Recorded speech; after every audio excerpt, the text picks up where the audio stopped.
melatih pikiran. Pada materi sebelumnya, kita sudah mempelajari bersama mengenai energi mental.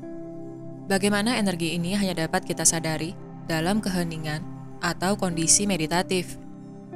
Energi mental bukanlah intelek atau ego yang menganalisa, memproses, atau menyaring informasi, namun kesatuan dengan nafas kosmik di mana kita menyadari cahaya dalam diri.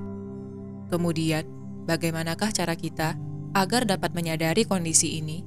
Apakah hal ini dapat kita latih? Tentu bisa. Kita memiliki benih atau rekaman keilahian di dalam DNA kita, di mana benih ini selalu terkoneksi dengan ayah kita, sang pencipta tertinggi. Untuk dapat mengaktifkan kembali koneksi ini, kita harus melupakan identitas palsu yang selama ini telah kita bangun.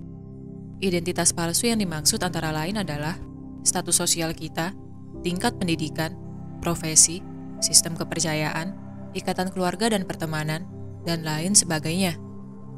Berbagai identitas palsu tersebut telah kita bangun semenjak kita kecil, di mana kita belajar bahwa kita adalah anak dari orang tua kita, bahwa kita adalah seorang adik atau kakak, bahwa kita adalah warga negara yang tertib, atau bahwa kita adalah pemeluk agama yang taat.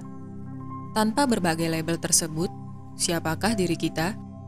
Disinilah kita mulai menyadari bahwa kebebasan hanya dapat kita sadari ketika kita melepaskan segala identitas palsu tersebut.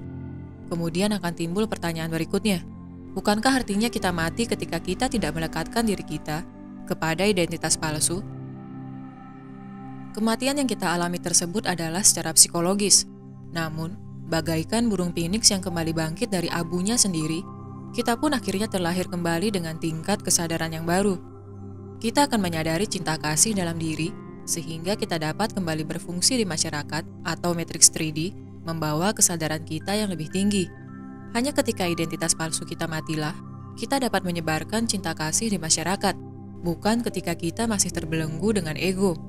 Karena hal ini bisa fatal akibatnya, di mana kita malah menggiring opini masyarakat ke arah kegelapan, bukan ke cahaya di dalam diri.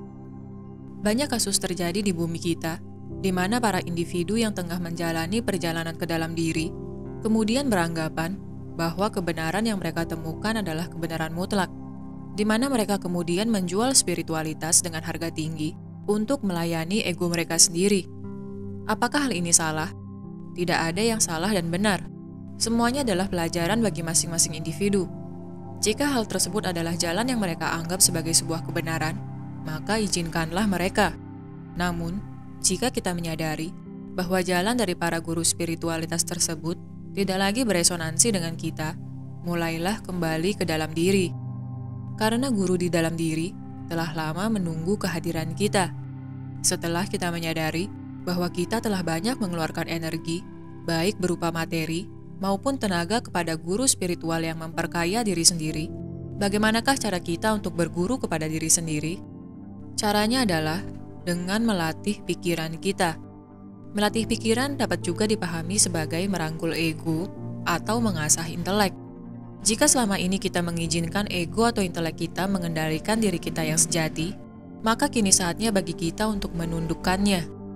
Pikiran memiliki sifat alami untuk terus menggandakan diri hingga tak terbatas.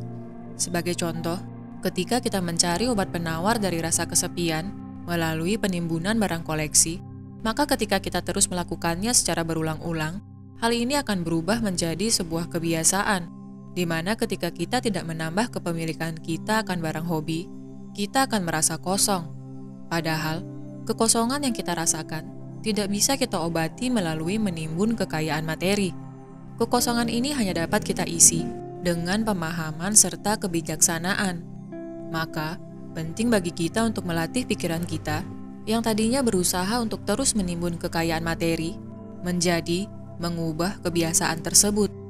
Ingatlah, mengubah kebiasaan adalah upaya dalam melakukan transformasi diri, dan hal ini hanya dapat kita lakukan ketika kita mampu mengendalikan pikiran kita. Kita harus menguatkan niatan kita melalui pikiran bahwa kita ingin belajar mendengarkan kata hati kita. Ketika pikiran kita mampu kita kendalikan, maka kita akan naik ke tingkat kesadaran yang baru, di mana hal ini akan terus membawa kita untuk belajar masuk ke dalam diri.